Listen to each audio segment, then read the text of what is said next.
एक दिन जब ऑफिस के सभी कर्मचारी ऑफिस पहुंचे तो उन्हें दरवाजे पर एक पर्ची चिपकी हुई मिली।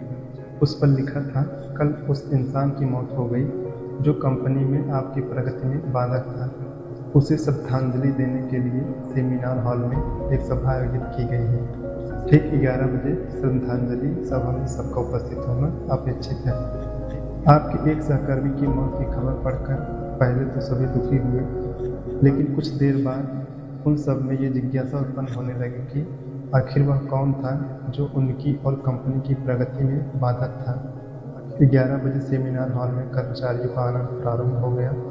धीरे धीरे वहाँ इतनी भीड़ जमा हो गई कि उसे नियंत्रित करने के लिए सिक्योरिटी गार्ड की व्यवस्था करनी पड़ी। लोगों का आना लगातार जारी था। जैसे जैसे लोगों की भीड़ बढ़ती जा रही थी, सेमिनार हॉल में हलचल भी बढ़ती जा रही थी। सबके दिमाग में बस यही चल रहा था, आखिर वो कौन था जो कंपनी में मेरी प्रगति पर लगाम लगाने पर तुला हुआ था। चलो, एक तरह से ये अच्छा ही हुआ कि जैसे ही श्रद्धांजलि सभा प्रारंभ हुई, एक एक करके सभी उत्सुक और जिज्ञासु कर्मचारी कफन के पास जाने लगे।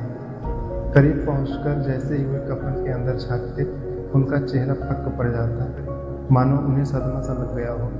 उस कफन के अंदर एक दर्पण रखा हुआ था। जो भी उसमें झांक कर देखता, उसे उसमें अपना ही अक्स नजर आता। उस दर्पण पर एक पर्ची भी चिपकी हुई थी, जिस पर कुछ ऐसा लिखा था जो सभी आत्मा को झकझोर कर रख देता था। केवल एक ही इंसान आपकी प्रगति में बाधक है, और वो आप खुद हैं। आप ही वो इंसान हैं जो अपने जीवन में क्रांति उत्पन्न कर सकते हैं।